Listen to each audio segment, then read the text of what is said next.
What's up, Reject Nation? It's John coming at you again. Gonna do something a little different today. Mike Shinoda of Linkin Park just dropped 3 new songs with corresponding videos. Now, it doesn't look like the videos are heavily involved in terms of visual, but I am very curious to hear these songs. Apparently, they're all completely done by him, sort of in the wake of Chester's passing and whatnot. And as, you know, somebody who grew up on Linkin Park, who has followed them over the years, they're one of the more massive level mainstream acts I do keep up with. And I do like a lot of their music, and I do like a lot of the later period music. I did not pick up a copy of One More Light. I might now, in hindsight, just to give it another go, but generally speaking, I was sad to see everything end up the way it did, and it really hit me when Chester passed, so I'm curious to see what these songs sound like. I would imagine they may be very raw. This is called the Post-Traumatic EP, so that's a lot right there. So this first song is called Place to Start. It's only a couple minutes long, so let's take a look.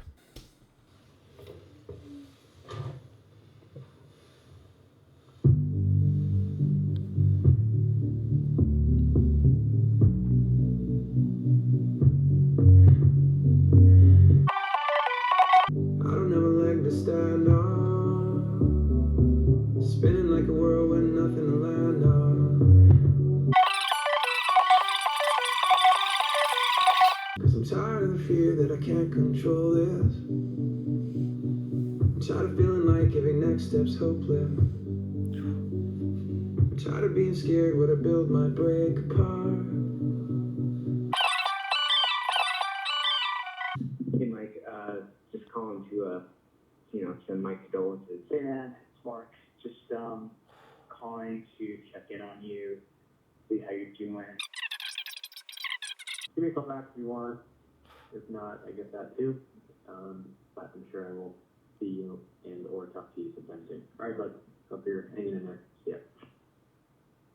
Wow, that was pretty heavy. I mean, there's a lot of heartache in just the quality of his voice in that song. I was initially planning on like pausing it and jumping around and stuff and talking a bit more, but it seemed like a really immediate expression, and the ethereal sound of it, the way he jumps between this really soft, very straightforward, but still you can hear the weight in his voice. And then, you know, as the rapping kind of comes in, it's an interestingly structured song, I thought. Just the emotion I get off of it is very authentic. Interesting. Let's go on to the next one. Let's see. This next one is called Over Again.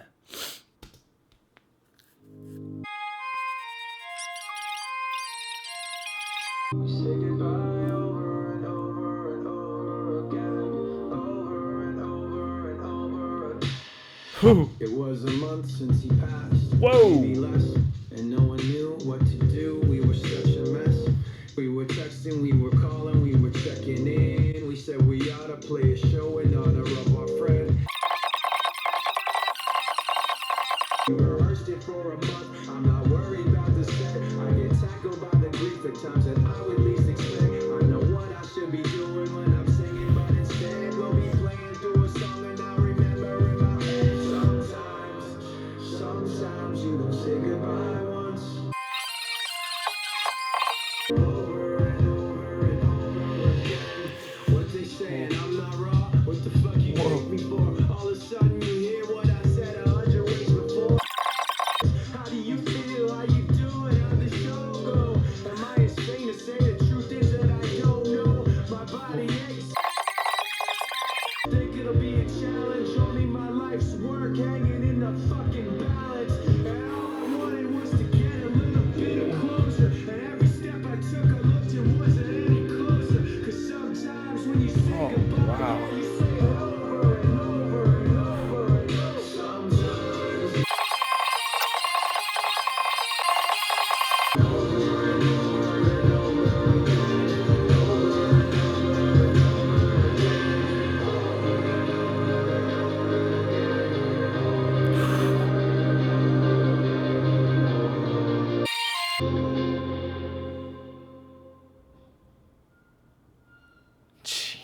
Oh man, this is fascinating really to watch. I mean, I get the sense that these were all recorded in a very small amount of time, and I mean, you know, it's not been long since this whole situation started, and these are really raw. Like, at least these first two, it seems like he's really working through and confronting all of the grief and all the trouble and all the confusion. It's weird. I mean, this is one of the most compelling things I've heard from him in a while, whether it be with, you know, Linkin Park or Fort Minor or whatever. It's weird when it takes tragedy to make really compelling art, because you'd almost always trade back the circumstances that got you the piece. But this was a really compelling song to me anyway, and the way it starts out with that chorus and then that beat drops in and he starts rapping, like, this is one of the best raps I've heard from him in a while, in terms of his flow and in terms of the build and in terms of just the subject matter. I mean, it's really raw. It seems like he's just using his art form to work through this. It's, you know, I gotta imagine for somebody in that position, maybe that's the only thing you can do, really, is just create stuff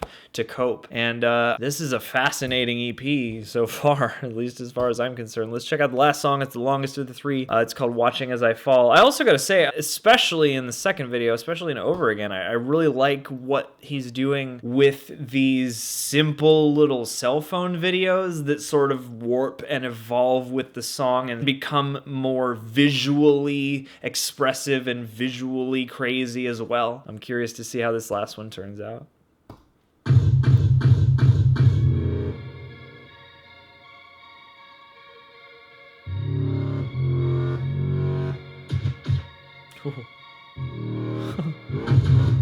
Whoa, excuse me while I kiss the sky. Sing a song of sixpence, pocket full of lies.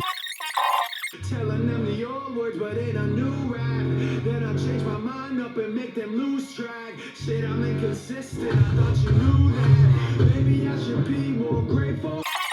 Can't ignore it, I know. And watching as I fall, staring as I go. I gave until my soul hurt, and never told them so. Excuse me while I sympathize. Singing with the fat lady, tell me what's the time. You know what it is, not afraid to cross the line. Nothing is forever, don't be mad at the design. Maybe I should be more grateful that I had to watch it all come undone. Holding so tight to the edge is painful, but I can't ignore it, I know. Watching as I fall to somewhere down below. But maybe I'm just falling to get somewhere they won't.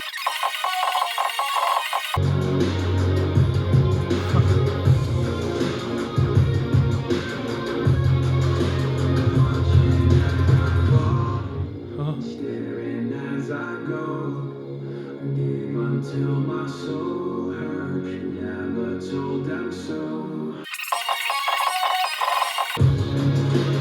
Get somewhere they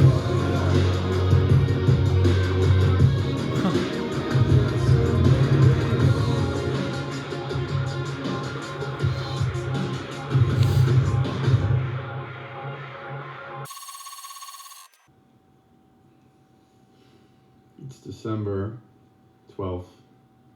I had to have a wart removed today. I got this wart from probably about 5 months ago from a fan in a meet and greet, I think. And got to the point where I needed to go and get it removed because I was afraid I was going to touch my face and spread a wart and get warts in my face. It's been coming up on 4 months since Chester passed away. And holidays are going to be crazy. Holidays are going to be hard.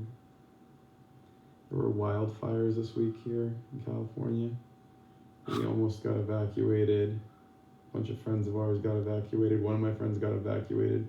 And then they got to another house, and then that house got evacuated. And that happened 5 times before his wife just took them and their kids up to see her parents. And, like, they went out of state because she's tired of getting moved around. And he's a good dude. He's working for a charity that's, like, helping the firefighters and helping get supplies to people. He doesn't deserve that shit. He's a good guy. It's just stress, man. Like, open my phone and the news is crazy. Bunch of just everything I read on the news, from stuff inside the country and stuff outside the country, and weird racist shit and just garbage, man. It's just chaos. It's hard to even just like set up an appointment to go to the doctor in the midst of all the chaos, right? But I'm gonna do my best to have like a good holiday and spend good time with the family, and be appreciative for what I've got, and work hard on my music and art and see where that'll take me. Oh man. Damn. This is it's a heavy day. This whole little trio I thought was really terrific. It's uncanny, really, in terms of art as expression of emotions and stuff like that. Each one of these songs, just sort of listening to them and the combination with the videos, everything felt very natural, very off the cuff. And I mean, these are crafted songs for sure. These are songs with multiple parts, multiple layers. They don't sound like they were come up with in a couple hours or anything like that. At the same time, they don't sound overcooked. And his flow, man, and his singing, it just seems like the words kind of flow effortlessly through this, and it's really touching and really heavy. I mean, I'm probably repeating myself by now, but I love the animations that he brought in on the third video, and especially, I mean, the way he's like rapping directly at the camera. It's really confrontational, kind of scattershot in terms of the editing and the video quality. It feels very much like the inside of somebody's noisy head, and I gotta imagine that's what's going on there. And I like these little interludes he threw in at the end, both in the first video with the messages from people, and the last video, just that little video diary moment from late December last year. Of all the things to come out of this, I mean, I feel like this is a special little collection of things. It hit me really well, at least on the first listen, and I'm gonna have to pick a time to return to it, but I definitely will return to these songs. I mean, I just hope that him and the rest of the band, they're doing okay. You can feel the feels through this. Such a clear and such a lucid expression, I would imagine, of what's going on in the mind of this guy. So yeah, thanks for joining me, guys. I've been piecing this together sort of as the video's gone along, so what I imagine will happen is you're gonna see a shorter version on YouTube, and if you want to see the full thing, the uncut videos, the uncut songs, come on over to Patreon, you'll see that there. But yeah, what did you guys think of these three little videos here, these three little songs? Have you heard them? What are your thoughts? Let us know in the comments section, and as always, you can subscribe to The Real Rejects, hit that notification bell to get notified every time a video's up. Come visit us over on Patreon. We've got music video reactions, we've got TV show reactions, exclusive videos, all sorts of stuff over there. We have a ton of content over there. And come join us on the Stardust app as well. Download link in the description box. Thank you guys. Cheers.